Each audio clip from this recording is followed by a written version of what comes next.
Have you ever noticed how certain people can drain every ounce of energy from your soul within minutes of being around them? You walk into a room feeling vibrant, alive, ready to take on the world. Then they start talking. Within moments, that spark inside you begins to dim. Your shoulders feel heavy. Your chest tightens. Something fundamental shifts in your energy field, and you can't quite put your finger on what just happened.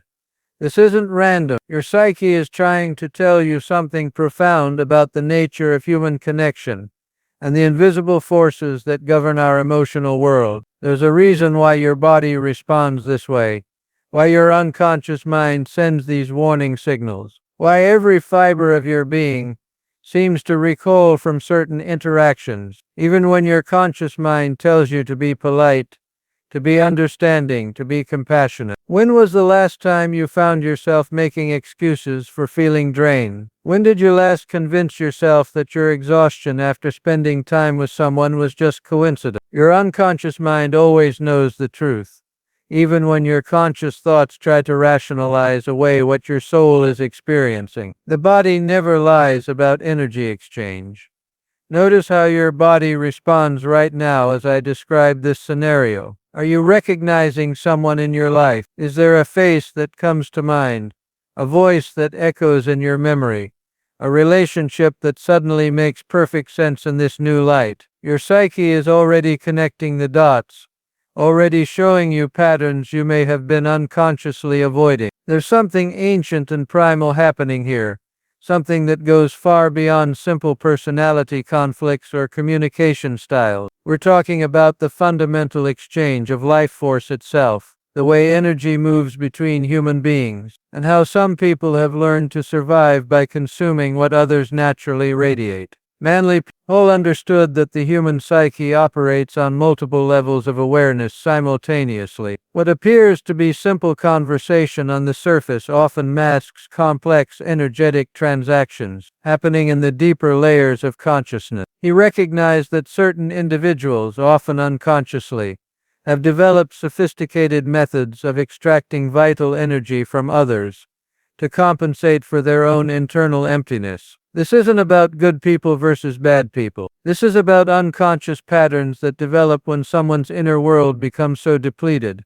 so disconnected from their own source of vitality, that they must continuously draw from external sources to feel alive. Hall revealed that these energy vampires aren't necessarily malicious in their intent, but they are absolutely devastating in their impact. The concept of psychic vampirism runs much deeper than simple emotional neediness. We're talking about individuals whose very presence creates a vacuum that pulls life force from their environment. They've learned, often through childhood trauma or profound disconnection from their authentic self, to survive by becoming energetic parasites. They feed on drama, on crisis, on the emotional reactions of others, because their own inner flame has been extinguished or never properly ignited. Your unconscious mind recognizes this dynamic immediately. That's why you feel that subtle sense of dread when their name appears on your phone. That's why your energy drops before they even start speaking. That's why you find yourself avoiding certain people without being able to articulate exactly why. The deeper layers of your psyche are protecting you from something your conscious mind hasn't yet fully understood. Hall taught that emotional manipulation exploits our most sacred vulnerabilities, our capacity for love,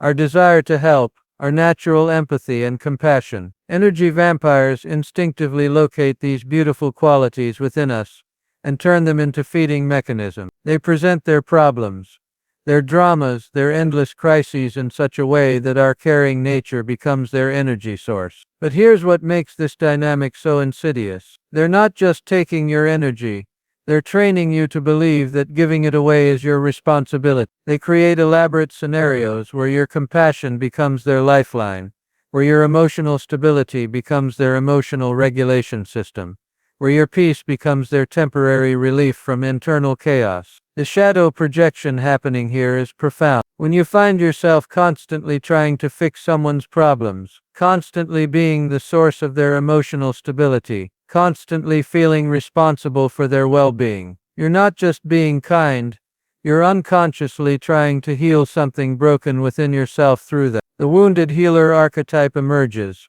and suddenly you're caught in a dance where both parties are using each other to avoid facing their own internal work. This is where the first behavior reveals itself in all its devastating clarity. The chronic complainer, the perpetual victim, the person whose life is an endless series of catastrophes that somehow always require your emotional investment to resolve. You know this person. They might be someone you love deeply, someone you've invested years of your life trying to help, someone whose pain feels so real and so urgent that walking away seems impossible. Notice how your body responds when you think about this person right now. Is there tension building in your shoulders, a heaviness in your chest, a familiar fatigue creeping into your awareness? This isn't random. Your body is remembering every interaction, every phone call that went on too long, every conversation that left you feeling emptied out and depleted. The chronic complainer has perfected the art of making their problems your emergency. They don't just share their difficulties,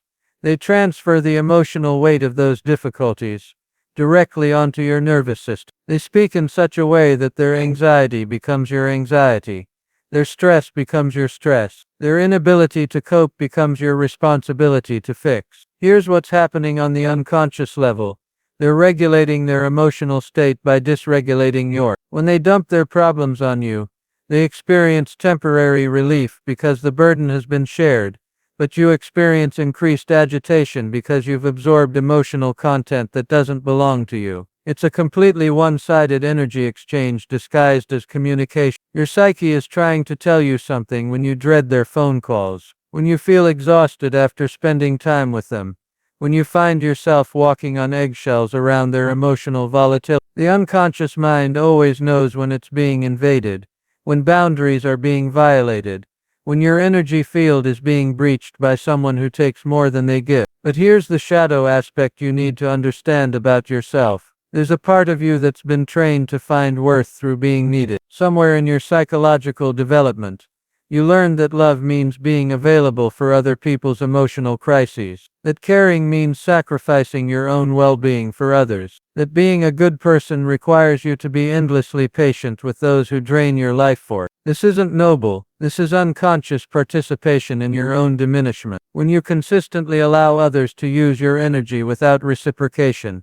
when you enable their emotional dysregulation by becoming their regulation system, when you take responsibility for problems that aren't yours to solve, you're not being loving, you're being codependent. The projection of your unlived life onto others' drama is one of the most subtle forms of self-abandonment. Instead of facing your own internal work, your own emotional healing, your own growth and development, you become addicted to fixing others. Their problems become more interesting than your own potential. Their crises become more urgent than your own dreams and aspirations. Paul understood that this dynamic keeps both parties trapped in unconscious patterns. The energy vampire never learns to generate their own emotional stability because they have a reliable external source. The giver never learns to honor their own needs because they're constantly focused on someone else. It's a perfect storm of mutual unconsciousness disguised as care and compassion. The unconscious mind always knows when it's being invaded by someone else's emotional chaos. Your body registers this invasion through physical symptoms, headaches after certain phone calls, digestive issues after spending time with particular people, sleep disturbances following emotionally draining conversations. These aren't coincidences. These are messages from your deeper wisdom, trying to get your attention. Your dreams may start featuring themes of being chased, trapped or overwhelmed. You might find yourself having recurring nightmares about drowning, or being consumed by something larger than yourself. The psyche speaks in symbols, and these images are your unconscious mind's way of showing you exactly what's happening in your waking relationships. The internal manifestations grow stronger the longer you ignore them. That intuitive voice telling you to limit contact becomes louder. That sense of dread before social gatherings, where this person will be present, becomes more intense. That feeling of walking into an emotional minefield every time you engage becomes impossible to ignore. But here's where the transformation begins. The moment you stop explaining yourself to energy vampires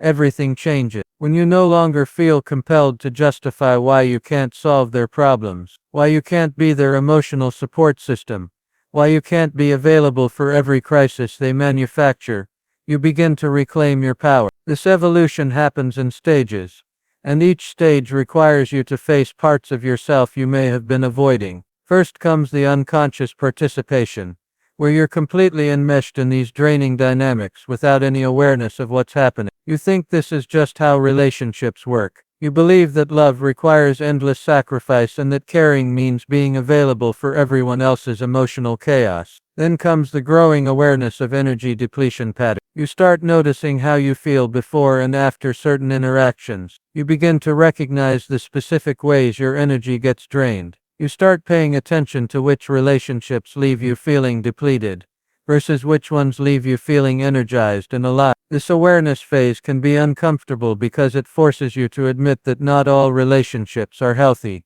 even when they're with people you love. The third stage involves setting energetic boundaries without guilt, and this is where most people get stuck. The wounded parts of yourself will resist this phase intensely, because boundary setting feels selfish, unkind, unloving. Your conditioned patterns will tell you that good people don't limit their availability to others, that caring individuals always make time for those in need, that real love means endless patience and understanding.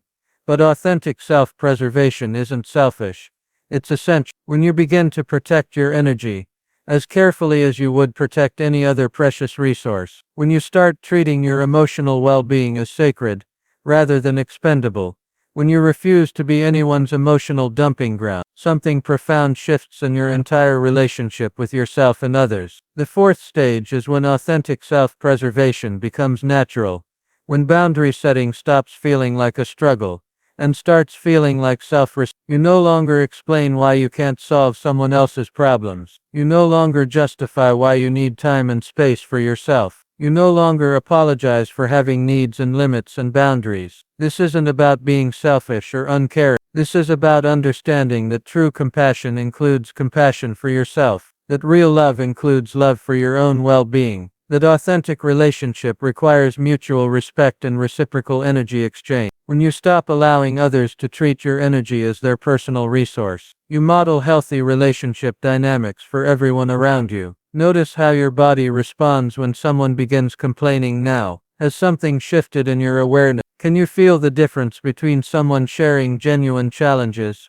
versus someone attempting to transfer their emotional burden onto you? Your psyche's early warning system becomes incredibly sophisticated once you start paying attention to these subtle cues. The practical application of this awareness changes everything about how you navigate relationships. When someone starts dumping their problems on you, you feel it immediately in your body. Your nervous system registers the attempted energy transfer and sends clear signals: tension, fatigue, agitation, a subtle but unmistakable sense of being invaded. Instead of ignoring these signals or pushing through them in the name of being supportive, you learn to honor them as valuable information. Your body is telling you that this interaction is not healthy, that this energy exchange is not balanced, that this person is asking you to carry emotional weight that belongs to them. Practical boundary setting becomes an act of love. Love for yourself and ultimately love for them. When you refuse to be someone's emotional crutch, you force them to develop their own emotional strength. When you stop solving their problems, you give them the opportunity to discover their own solution. When you stop being their external regulation system, you invite them to find their own internal stability. The signs of successful integration are unmistakable. You maintain compassion without sacrifice. You care about others without depleting yourself. You can listen to someone's challenges without absorbing their emotional state. You can offer support without taking responsibility for outcomes that aren't yours to control. Your relationships begin to transform because you're no longer available for unhealthy dynamics. Energy vampires either learn to interact with you differently, or they naturally drift away from your life because you're no longer feeding their unconscious patterns. The people who remain are those who can meet you in balanced reciprocal relationship, where energy flows both ways. This transformation ripples out into every area of your life because you've learned something fundamental about the nature of healthy relationships. You've discovered that love doesn't require you to disappear, that caring doesn't mean endless availability, that being a good person doesn't mean being everyone's emotional dumping ground. But recognizing and healing your relationship with energy vampires is only the beginning. Once you understand how people can drain your life force through chronic complaining and emotional manipulation, you start noticing other patterns, other behaviors that violate the sacred nature of authentic relationships. You begin to see how some people don't just drain your energy, they actively seek to control and manipulate the very essence of who you are. When was the last time you felt like you were walking on eggshells around someone you loved? Not because you had done anything wrong, but because their moods, their reactions, their emotional volatility had become the invisible force that governed your every word, your every action, your every breath in their presence. There's a subtle terror that lives in your nervous system when you're constantly calculating how to avoid triggering someone's anger, disappointment, or emotional explosion. Your body learns to scan for danger signals in their voice, their facial expressions, their body language. You develop an almost supernatural ability to read the emotional weather patterns of another human being, because your psychological survival depends on it. This isn't love. This is psychological imprisonment disguised as relation. This is control masquerading as caring, manipulation presenting itself as concern. Your unconscious mind recognizes this dynamic immediately, even when your conscious thoughts try to rationalize it away with explanations about their difficult childhood, their stress levels, their good intentions, buried underneath their controlling behavior. Notice how your body responds right now as you consider this scenario. Is there someone in your life whose emotional state determines the atmosphere of entire rooms? Someone whose approval or disapproval carries disproportionate weight in your decision-making process? Someone who has somehow convinced you that managing their emotions is your responsibility? Your psyche is trying to tell you something profound about the difference between authentic love and sophisticated manipulation. Real love creates safety, predictability, emotional stability. It doesn't require you to walk on eggshells. It doesn't demand that you shrink parts of yourself to avoid triggering someone else's unhealed wounds. It doesn't ask you to become smaller so that someone else can feel more secure. But controllers and manipulators have perfected the art of making their emotional dysregulation your problem to solve. They create environments where their internal chaos becomes the organizing principle around which everyone else must navigate. Their unprocessed trauma becomes everyone else's responsibility to manage. Their inability to regulate their own emotional state becomes other people's full-time job. Manly P. Hall revealed that true power comes from within, while control seeks to dominate from without. He understood that individuals who attempt to control others are actually revealing their own profound sense of powerlessness. The person who needs to control external circumstances, other people's choices, the emotional atmosphere of their environment, is someone who has never learned to find stability within themselves. Hall taught that the archetypal controller emerges from deep psychological wounds around safety and security. These individuals learned early in life that the world is unpredictable and dangerous, that other people cannot be trusted to make choices that won't hurt them, that the only way to feel safe is to control as many variables as possible. They become hypervigilant about others' behaviors, choices, and emotional states, because they desperately need external predictability to compensate for their lack of internal stability. But here's what makes this dynamic so devastating. Controllers don't just want compliance, they want willing compliance. They don't just want you to do what they say, they want you to want to do what they say. They need you to believe that their control is actually care, that their manipulation is actually love, that their emotional volatility is actually your responsibility to manage. The psychological need for external validation drives this entire pattern. Controllers cannot generate self-worth internally, so they must constantly extract validation, compliance, and emotional regulation from their environment. They've learned to survive by making other people responsible for their internal emotional state, and they've become masterful at disguising this need as love and concern. How controllers exploit our deepest fears and insecurities is where their manipulative genius truly reveals itself. They intuitively locate your most tender psychological wounds and use them as leverage points for control. If you have abandonment fears, they threaten to leave. If you have approval needs, they withdraw their validation. If you have guilt patterns, they become experts at making you feel responsible for their emotional well-being. This isn't random. This isn't accidental. This is sophisticated psychological warfare disguised as relation. They study your emotional patterns the way a military strategist studies enemy territory, looking for weaknesses they can exploit, vulnerabilities they can leverage, soft spots they can pressure when they need you to comply with their wish. The shadow dynamic operating here is profound. Controllers fear their own powerlessness so intensely that they must create the illusion of control over everything and everyone around them. But this illusion requires constant maintenance. It requires other people to participate in the fantasy that their emotional well-being is everyone else's responsibility. It requires a cast of supporting characters who agree to make their choices based on the controller's emotional needs rather than their own authentic desire. This connects to collective unconscious patterns of authority and submission that run much deeper than individual psychology. We live in a world that has taught us to equate love with sacrifice, care with compliance, relationship with making ourselves smaller to accommodate others' unhealed wounds. These cultural patterns make us vulnerable to controllers because we've been conditioned to believe that good people prioritize others' comfort over their own authentic expression. But your body knows the difference between authentic care and manipulative control. When someone truly loves you, your nervous system feels safe, relaxed, at ease in their presence. When someone is controlling you, even subtly,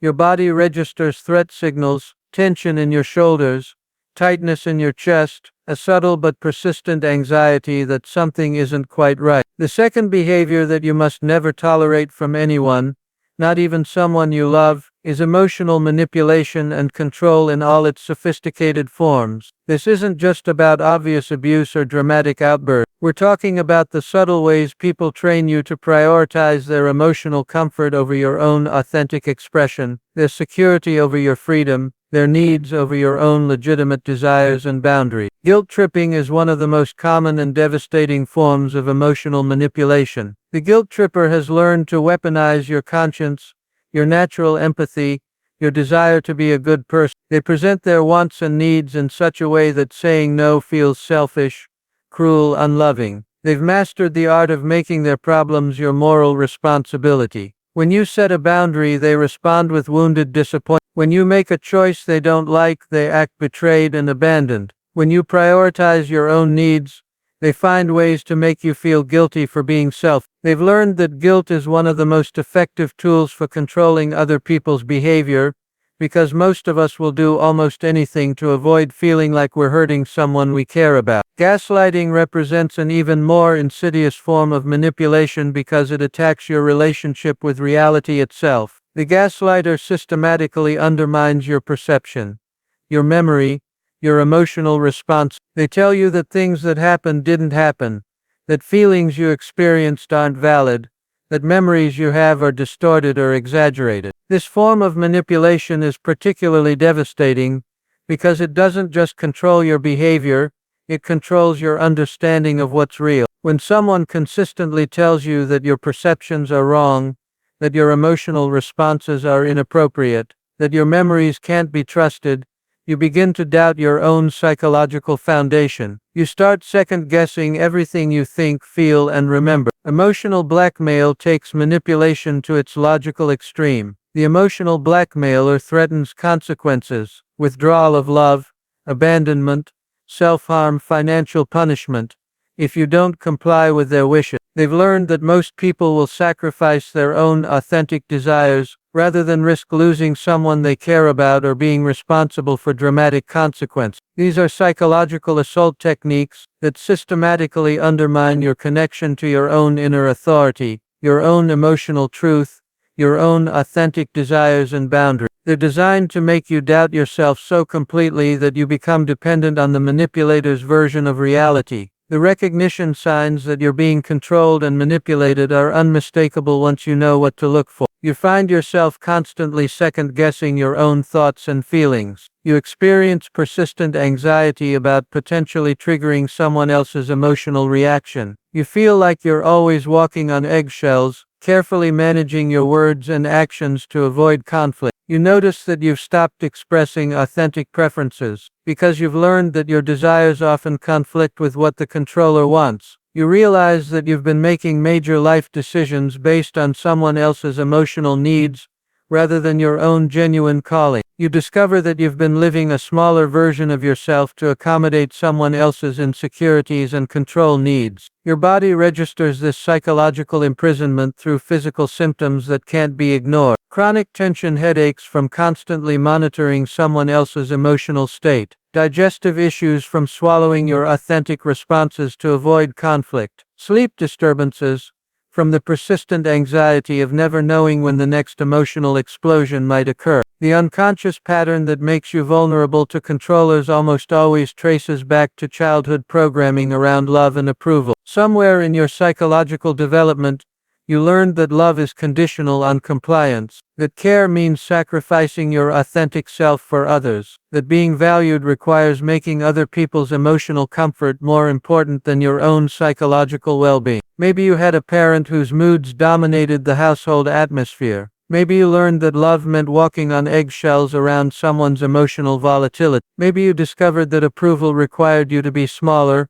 quieter, more accommodating than your natural temperament wanted to be. These early patterns create unconscious templates that make you susceptible to controllers throughout your life. But here's the shadow integration work you must do if you want to heal this pattern. You must examine your own controlling tendencies. We all have parts of ourselves that want to control others when we feel scared, insecure, or threatened. We all have moments when we use guilt, manipulation, or emotional pressure to get what we want. Understanding the controller within yourself is essential for recognizing and healing your relationship with controllers outside yourself. Hall's perspective on this dynamic was revolutionary. He taught that the psyche seeks freedom as naturally as water seeks its level. Your authentic self knows when it's being controlled, manipulated, or psychologically imprisoned. The resistance you feel, the resentment that builds, the subtle but persistent urge to rebel, these aren't character flaws.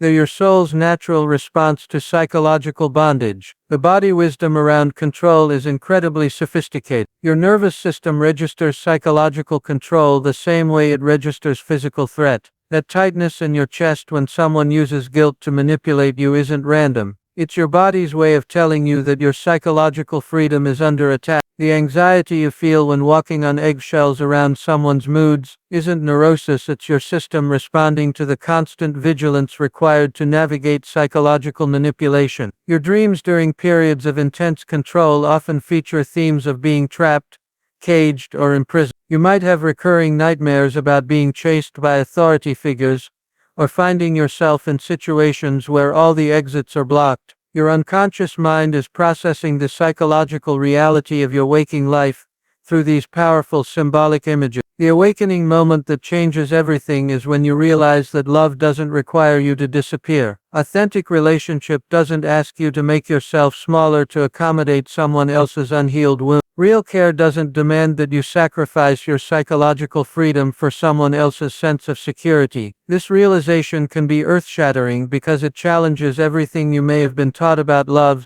sacrifice, and relation. But it's also the beginning of true psychological liberation. When you understand that healthy love celebrates your authentic expression rather than trying to control it, you can never again mistake manipulation for care. The psychological liberation journey happens in stages, each requiring you to face different aspects of your conditioned patterns around love and control. The first stage involves recognizing the manipulation without falling into self-blame or shame. You begin to see the controlling patterns clearly without immediately jumping to conclusions about what this means about you, them, or the relationship. This recognition phase requires tremendous compassion for yourself because it means admitting that you've been participating in dynamics that diminish your authentic self. It means acknowledging that you've been allowing someone else's emotional dysregulation to determine your choices, your mood, your sense of self-worth. This can bring up intense feelings of anger, sadness, and grief for the parts of yourself you've abandoned in service of someone else's need for control. The second stage involves understanding the controller's unconscious motivations without excusing their behavior. You begin to see that their need to control comes from their own deep wounds around safety and security. You recognize that their manipulation tactics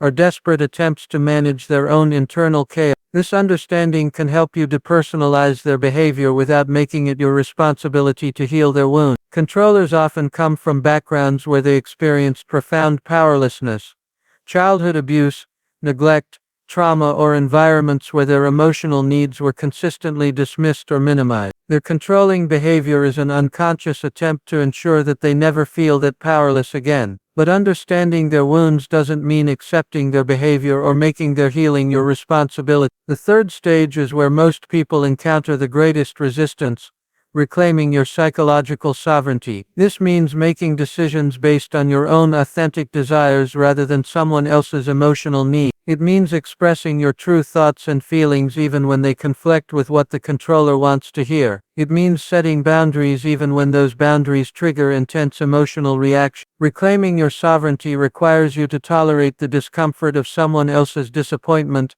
anger, or emotional manipulation without immediately rushing to fix, soothe, or accommodate. This can feel excruciating if you've been conditioned to believe that your worth depends on other people's emotional comfort, but it's absolutely essential for psychological freedom. The fourth stage involves establishing authentic relationship dynamics based on mutual respect, rather than control and compliance. This means having honest conversations about needs, boundaries, and expectations. It means negotiating differences through dialogue rather than manipulation. It means creating relationships where both people can be authentically themselves without fear of emotional punishment. Sometimes this means the relationship transforms into something healthier and more balanced. Sometimes it means the relationship ends because the controller cannot tolerate relating to someone they cannot control. Either outcome represents success because you've prioritized your psychological freedom over your need to maintain relationships that require you to abandon yourself. The inner work required for this transformation involves healing the parts of yourself that learn to equate love with sacrifice. You must reconnect with your own desires, preferences, and boundaries that may have been buried under years of accommodating other people's needs. You must learn to tolerate other people's emotional reactions without immediately trying to manage, fix,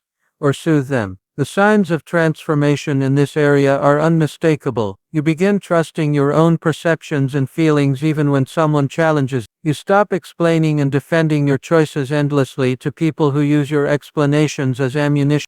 Further manipulation.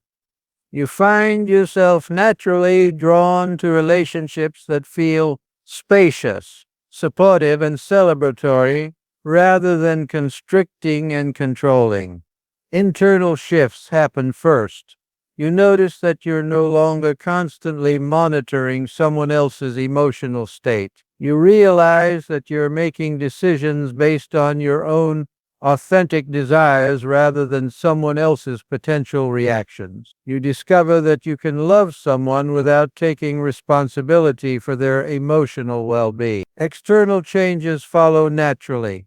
You stop over-explaining your choices to people who consistently challenge your autonomy. You begin setting boundaries without elaborate justifications or apologies. You find yourself naturally avoiding relationships that require you to be smaller than your authentic self. The relationship evolution that occurs is profound. Some relationships deepen and become more authentic as both parties learn to relate without control and manipulation. Others naturally fall away as controllers lose interest in people they cannot control. New relationships enter your life that are based on mutual respect, authentic expression, and psychological freedom. Energetic sovereignty becomes your new baseline. You feel whole within yourself rather than dependent on other people's validation or approval. You can be present with others' emotions without absorbing them or feeling responsible for fixing them. You maintain your own center even when others are trying to pull you into their drama or chaos. But the most sophisticated manipulators don't always use obvious tactics like guilt tripping or emotional blackmail. Some controllers have learned to use wisdom, concern, and even spiritual concepts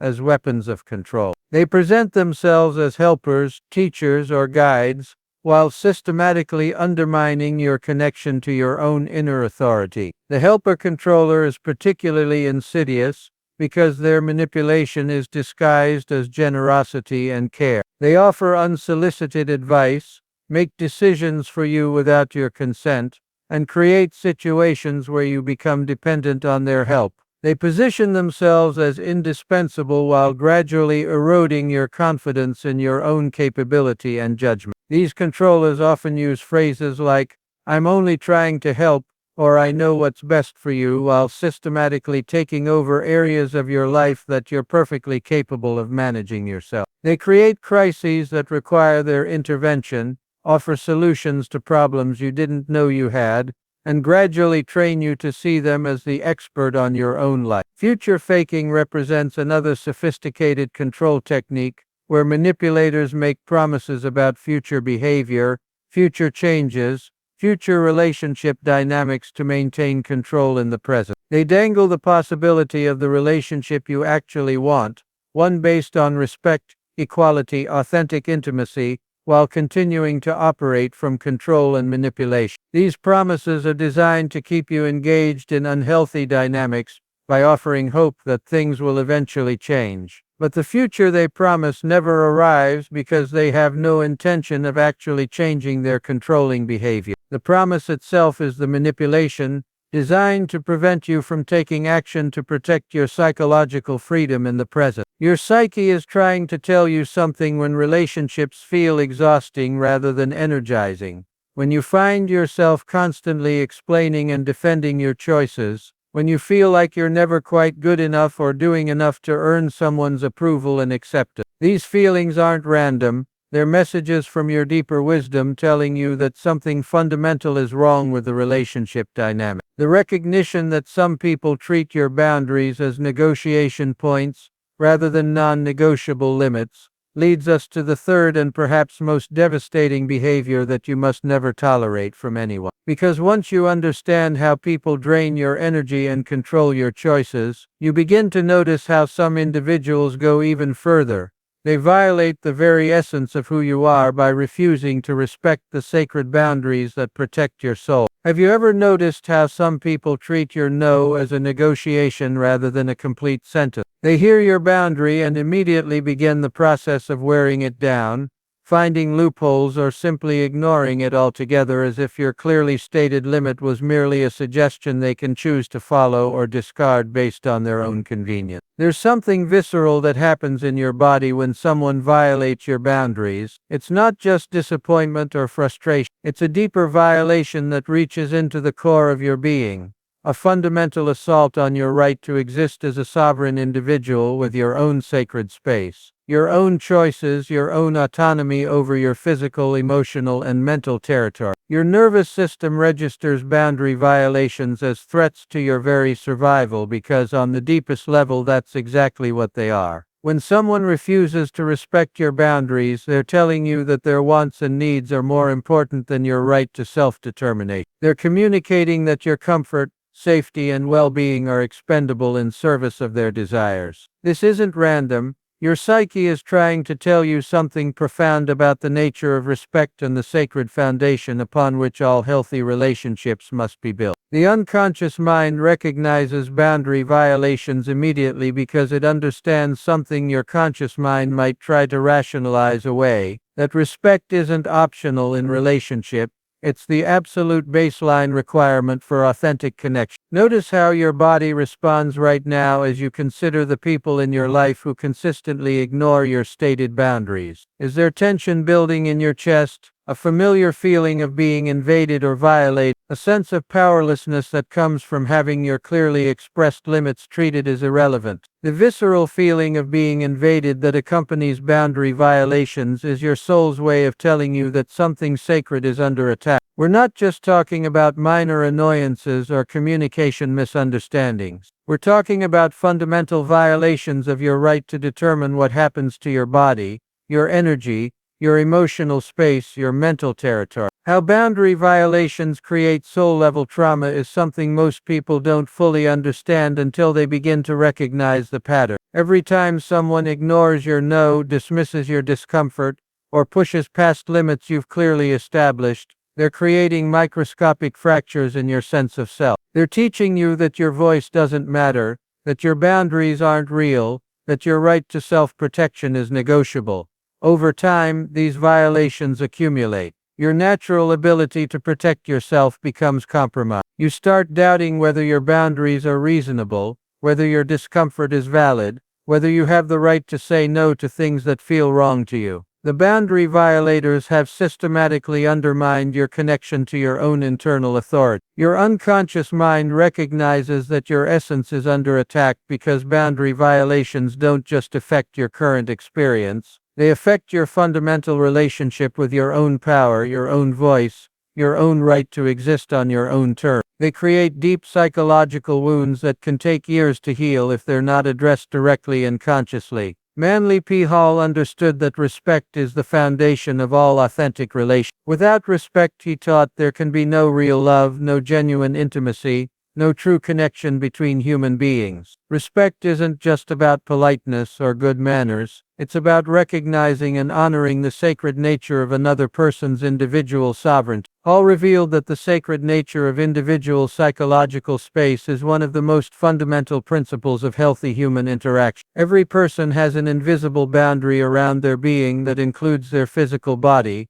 their emotional experience, their mental processes, and their spiritual essence. Violating these boundaries is a form of psychological and spiritual assault, regardless of the violator's conscious intentions. The psychological need to dominate that drives boundary violators stems from their own profound disconnection from authentic power. Like controllers, they fear their own powerlessness so intensely that they must constantly prove their dominance over others. But unlike controllers who seek compliance, boundary violators seek to demonstrate that other people's limits mean nothing in the face of their will. This connects to collective unconscious patterns around respect and violation that permeate our entire culture. We live in a society that often treats boundaries as obstacles to overcome rather than sacred limits to honor. We're taught that persistence pays off, that no sometimes means yes, that respecting other people's limits is somehow weak or passive. But the shadow aspect of boundary violations runs even deeper than cultural conditioning. How we violate our own boundaries first creates the template that allows others to violate us. When you consistently ignore your own body's signals, dismiss your own emotional needs, override your own intuitive warnings,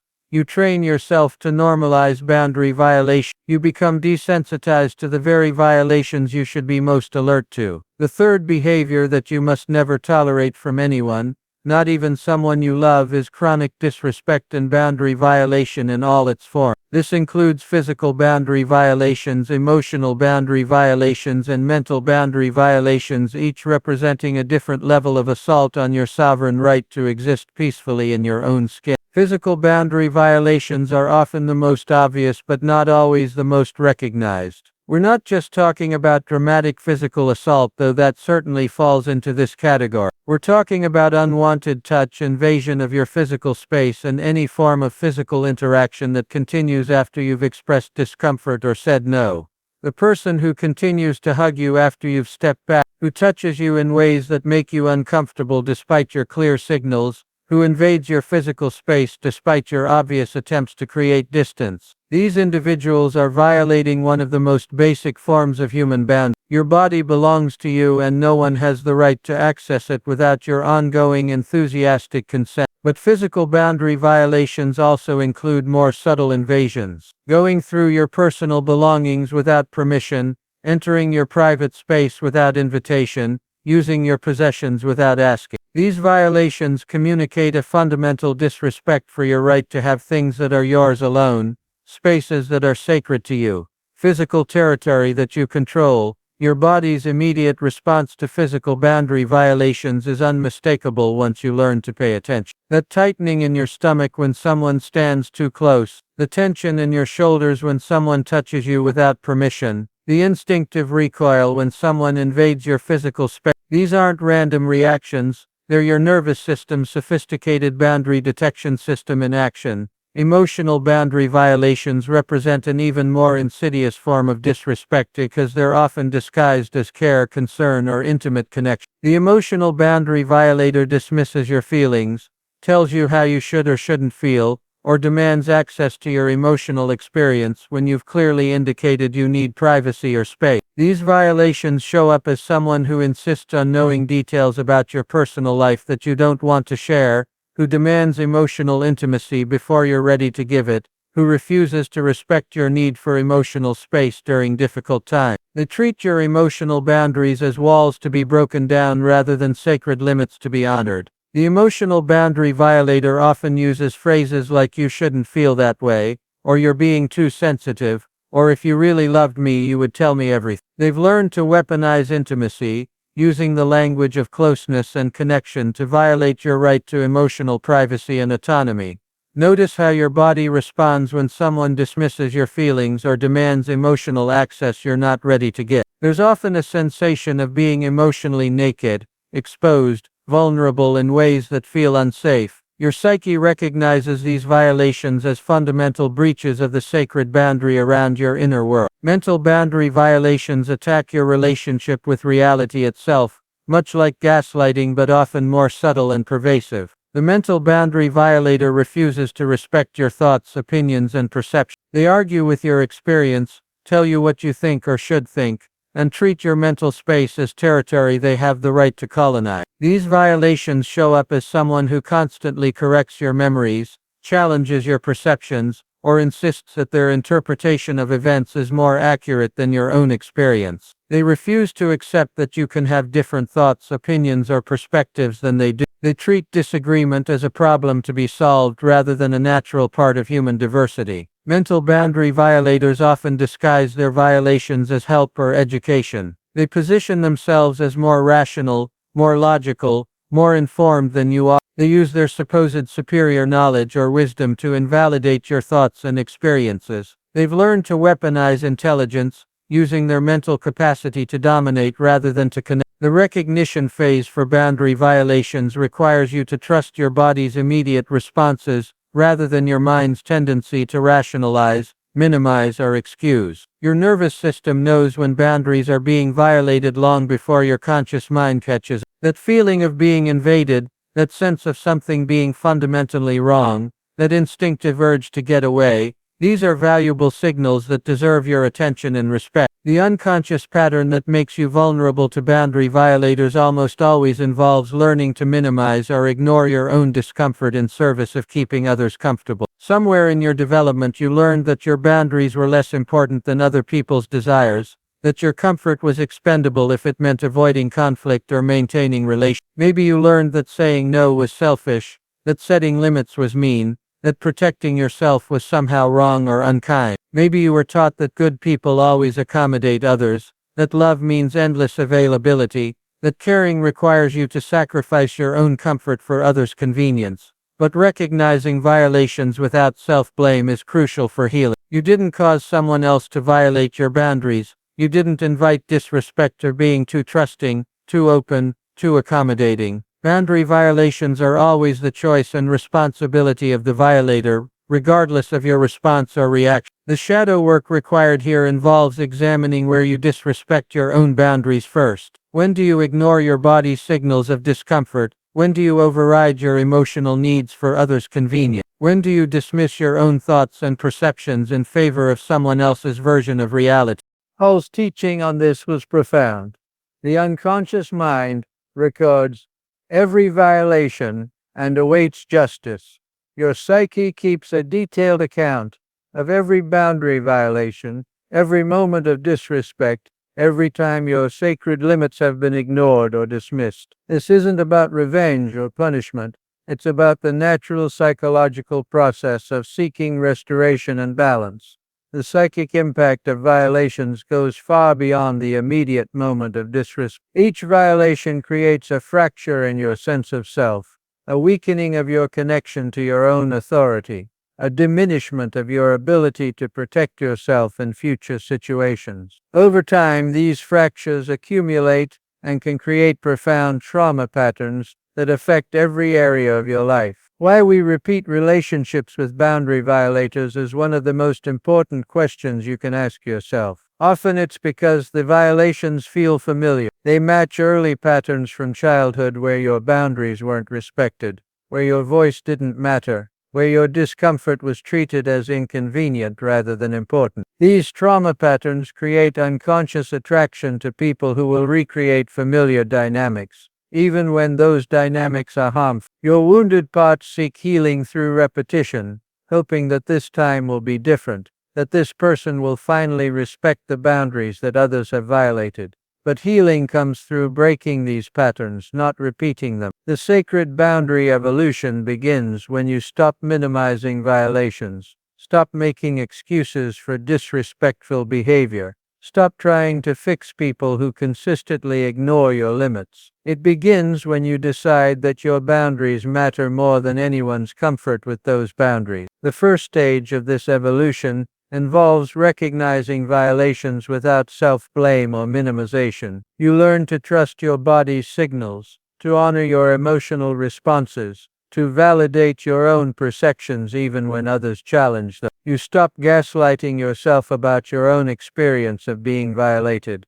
This recognition phase can be intense because it often means seeing clearly for the first time how extensively your boundaries have been violated throughout your life. It can bring up rage, grief, and profound sadness for all the times your sacred limits were ignored, dismissed, or trampled. The second stage involves understanding the violator's unconscious motivations and wounds without making their healing your responsibility. Boundary violators often come from backgrounds where their own boundaries were severely violated. They learn to normalize disrespect because it was normalized toward them. They violate others because they've never learned to respect boundaries, including their own. But understanding their wounds doesn't mean accepting their behavior. Compassion for their journey doesn't require you to sacrifice your own well-being. You can have empathy for their unconscious patterns while still maintaining absolute standards for how you will and will not be treated. The third stage is where the real transformation happens. Developing unshakable internal boundaries. This means creating such a strong connection to your own inner authority that external violations can't destabilize your sense of self. It means knowing so clearly what you will and will not tolerate that others' opinions about your boundaries become irrelevant. Internal boundaries are different from external boundaries. External boundaries are the limits you communicate to others. Internal boundaries are the unshakable commitment you make to yourself about what you will accept and what you will not. They're the sacred promise you make to honor your own well-being, regardless of how others respond. When your internal boundaries are strong, violations still hurt, but they don't destabilize you. You can maintain your center while others are testing your limits. You can respond from clarity rather than reactivity. You can protect yourself without becoming defensive or aggressive. The fourth stage involves creating relationships based on mutual respect rather than tolerance of disrespect. This means gravitating toward people who naturally honor boundaries, who celebrate your autonomy rather than challenging it, who see your limits as information rather than obstacles to overcome. This stage often requires you to end relationships with chronic boundary violators who refuse to change their behavior. It can be painful to release people you care about, but it's essential for your psychological and spiritual well-being. You cannot heal in the same environment that wounded you, and you cannot develop healthy boundaries while surrounded by people who consistently violate them. The fifth stage represents mastery, becoming a guardian of sacred space for yourself and others. When you've healed your relationship with boundaries, you naturally become someone who protects and honors the sacred space around all beings. You model healthy boundary dynamics for everyone around you. The inner authority that develops through this process is unshakable. Your no becomes a complete sentence that requires no justification, explanation, or defense. You trust your own perceptions completely. You honor your own comfort and safety as sacred rather than expendable. When boundaries become unshakable, something profound shifts in your entire relationship with yourself and others. You stop explaining your limits to people who consistently violate them. You stop trying to convince boundary violators to respect you. You simply remove yourself from situations and relationships that require you to defend your right to basic respect. Energetic sovereignty becomes your natural state. You feel safe in your own skin because you know you can protect yourself. You maintain your center during boundary tests because you're not seeking others' approval for your limits. You feel whole and complete within yourself, rather than dependent on others' validation of your worth. The internal compass that develops through this work is incredibly sophisticated. You can sense disrespect immediately, often before it's overtly expressed. You can feel when someone is testing your boundaries, when they're looking for weak spots they can exploit, when they're planning to violate limits you haven't even set yet. Your energetic response to boundary tests becomes calm and centered rather than reactive and defensive. You don't need to fight for your boundaries because they're so solid within yourself that others' challenges to them feel irrelevant. You can maintain your limits without becoming angry or aggressive because you're not trying to convince anyone of anything. The relationship quality that emerges from this work is extraordinary. When you refuse to tolerate disrespect, you naturally attract respectful. When you honor your own boundaries, you magnetize others who honor boundaries. When you treat your own limits as sacred, you create relationships with people who understand the sacred nature of personal sovereignty. The self-respect mastery that develops means you no longer explain or defend your boundaries to people who consistently violate them. You don't waste energy trying to teach boundary violators how to be respectful. You simply create distance from those who cannot honor your limits and invest your energy in relationships that celebrate your autonomy. Now, as we reach the completion of this understanding, notice how all three behaviors, energy vampires, controllers, and boundary violators, interconnect in a web of disrespect that can entangle your entire life if you're not conscious of these patterns. The energy vampire drains your life force. The controller manipulates your choices. The boundary violator disrespects your sacred limits. Together they represent a complete assault on your sovereignty as a human being. The evolved self that emerges from healing your relationship with these toxic patterns has developed an immediate recognition system for all forms of disrespect. You can spot energy draining before it begins. You can recognize control and manipulation in its earliest stage. You can sense boundary violations before they're fully expressed. This isn't about becoming defensive or closed off from human connection. This is about developing such a strong relationship with your own worth, your own boundaries, your own energy that you naturally gravitate toward healthy relationships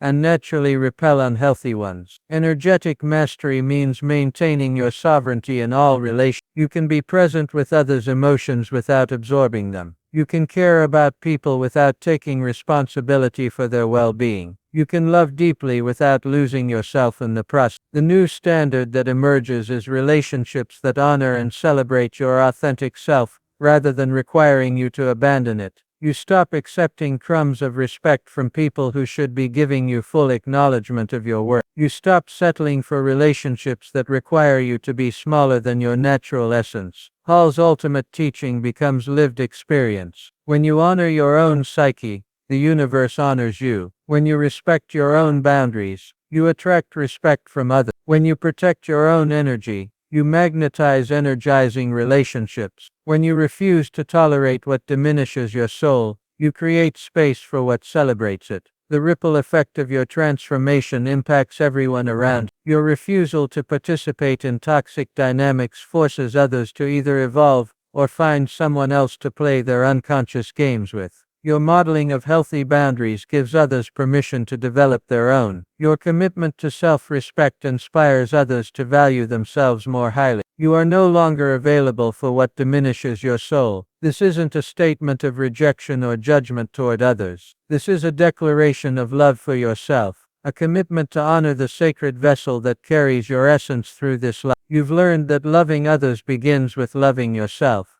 that respecting others begins with self-respect, that healthy relationships require two whole people choosing to connect rather than two wounded people trying to complete each other. You deserve relationships that celebrate your essence rather than requiring you to hide it. You deserve people in your life who honor your energy rather than drain it. You deserve connections that support your growth rather than stunting it. This isn't selfishness. This is sacred self-care. This isn't asking too much. This is asking for the bare minimum of human decency. The new you lives from authentic power rather than reactive patterns. You respond to life from your center rather than your wound. You make choices based on your authentic desires rather than others' expectations or manipulations. You've become the guardian of your own sacred space, and that guardianship extends love and protection not just to yourself, but to everyone whose path crosses you. Love never requires you to tolerate what wounds your soul. Real love celebrates your boundaries, honors your energy, respects your limits, and supports your highest expression of self. Anything less than this isn't love, it's unconscious patterns seeking healing through repetition and control. You now have the tools to recognize these patterns immediately and the inner authority to protect yourself from them completely. Your transformation is complete not when you never encounter these behaviors again, but when they can no longer destabilize your connection to your own worth, your own power, your own sacred right to exist peacefully in relationships that honor the magnificent being that you truly are.